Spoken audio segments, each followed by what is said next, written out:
nakaraan, ang ating bida na si Suho ay muling bumalik para iligtas ang babae mula sa halimaw. At dahil nagawa ito ng ating bida, dito na lumabas ang sistem na tutulong sa kanya. Pagpapatuloy, mga sandali na naalala ng ating bida ang kaniyang nakaraan. Nagkaroon ako ng isang panaginip dati. Isang panaginip na para bang ako'y nasa mundo ng isang laro. May suot-suot akong kakaibang uri ng gloves. At para matalo ko ang mga halimaw, kailangan kong magpalakas.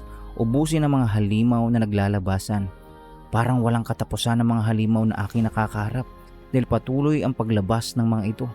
At sa tuwing natatalo ko ang mga halimaw, nagle-level up rin ako. Paulit-ulit ko iyon ginagawa. Pinapatay ang mga halimaw at magle-level up ako. Wala akong gamit-gamit na kung anong sandata. Tanging kakaibang gloves lamang sa aking mga kamay ang aking gamit para talunin ang mga kalaban. At habang tumatagal ay ramdam ko ang aking paglakas ng aking mga katawan. At habang tumatagal ang aking pakikipaglaban, ang mga halimaw na aking nakakaharap ay lumalakas rin. Kasabay noon, patuloy rin ang aking paglakas. May nakaharap akong isang halimaw na parang isang knight na kulay itim. Napakabilis itong kumilos at napakalakas. Akala ko iyon na rin ang aking katapusan. Mabuti na lamang ay nagawa kong matapos ang misyong iyon. Hindi basta-basta ang pinagdaanan ko sa panaginip kong iyon. Dahil parami ng parami at palakas ng palakas ang mga halimaw na aking nakakalaban. Hindi ako tumigil. Hindi ako sumuko. Talaga nagpatuloy akong talunin ng iba't ibang uri ng halimaw na aking nakasagupa. At hindi rin nagtagal ay narating ko ang pinakaitaas na palapag kung saan naroon ang pinaka nakakatakot na halimaw. Ang halimaw na nakaharap ko roon ay sobrang tindi ang lakas. Hindi maikukumpara sa mga halimaw na aking nakaharap nung una. Kahit na siya ang aking kalaban, wala akong magawa kundi ang mainggit sa kanya dahil sa taglay niyang lakas. Kaya lang, sa hindi ko may paliwanag na dahilan, ang totoong katauhan ng final boss na aking nakaharap. Sabi ng final boss kay Suho, "Kamusta? Nag-enjoy ka ba sa larong ito?" Sabi ng final boss na hinimas-himas ang ulo ni Suho na parabang importante si Suho sa final boss na ito. Nagulat si Suho sa kanyang narinig dahil pamilyar ang boses na kanyang narinig. Kaya agad itong tumingala para tignan kung sino ang humahawak sa kanya.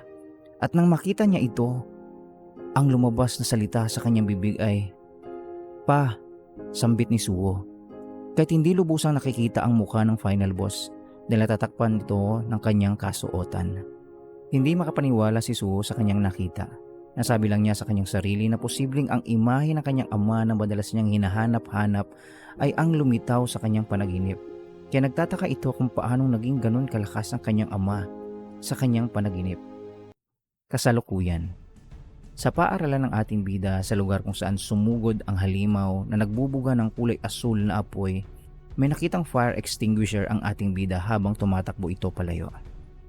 At ayun na nga, ang ating bida na si Suho ay kinuha ang fire extinguisher at nagmamadali itong bumalik sa lugar kung saan naroon ang kalaban upang harapin ito at iligtas ang babae. Bago pa tuluyang maatake ng halimaw na ito ang babae, mabilis na nakarating ang ating bida at buong lakas nitong ipapalo ang daladala niyang bagay sa pagmumukha ng kalaban.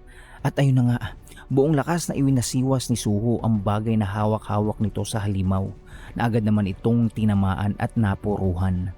Kung naririto si ama sa sitwasyong ito, natitiyak kung hindi niya pababayaan ang mga nangangailangan ng tulong, sabi ni Suho na punong-puno na ng determinasyon ng mga mata ng ating bida. Dahil sa ginawa ng ating bida, napahinto ang halimaw at halos matumba ito sa lakas ng pagkakapalo ng ating bida sa bagay na hawak-hawak niya.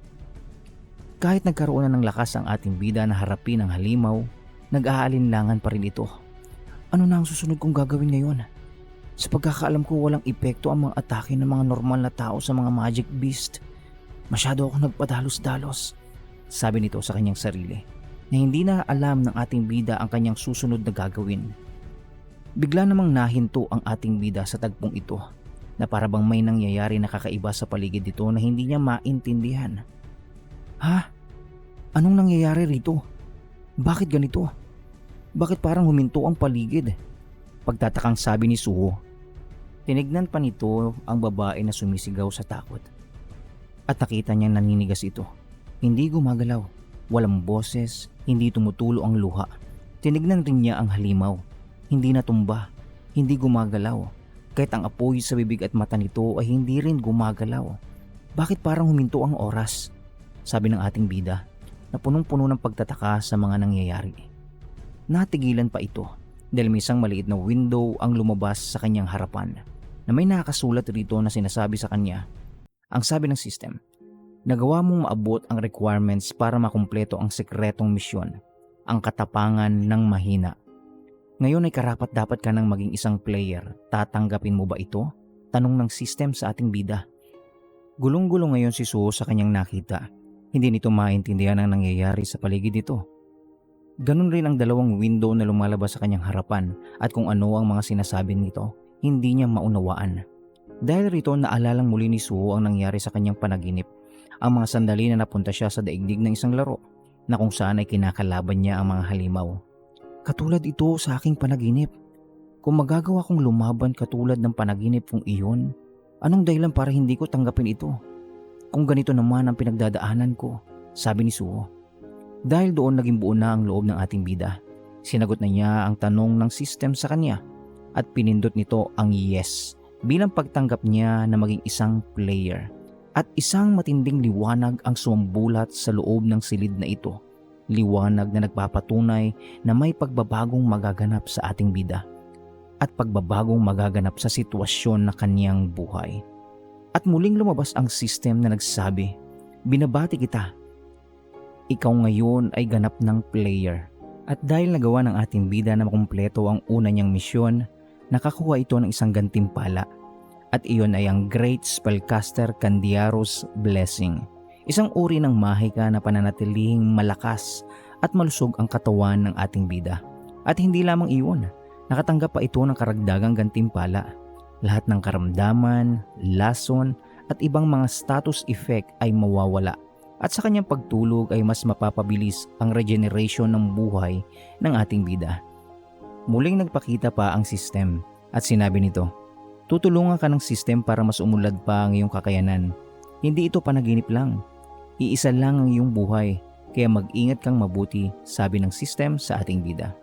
Matapos ng pangyayaring iyon, ipinakita ng system ang stats ngayon ni Suho. Kung anong level na niya, kung anong class, at anong mga titulo ang kanyang mga nakuha. Nakalagay rin kung gaano kalaki ang kanyang buhay at mana. Lahat ng dapat malaman ni Suho pagdating sa kanyang stats ay sinasabi ng system sa kanya. Dahil doon ang nilalang na unti-unting nawawalan ng pag-asa, ngayon ay nabubuhayan na ng loob. Dahil katulad raw ito ng isang laro, katulad ng kanyang panaginip. Muling nagpakita ang system kay Suho na may dalang misyon. At iyon ay dapat talunin niya ang mga halimaw na nasa kanyang harapan, mga halimaw na naglabasan mula sa dungeon at mag-level up. Matapos ng kakaibang kaganapang nangyari sa katawan ng ating bida, muling bumalik sa normal ang oras at unti-unti na uling gumagalaw ang halimaw sa kanyang harapan. Sa susunod, unang misyon ng ating bida bilang isang player. Kakaharapin na ng ating bida ang lahat ng mga halimaw na nakapasok sa kanilang mundo mula sa dungeon.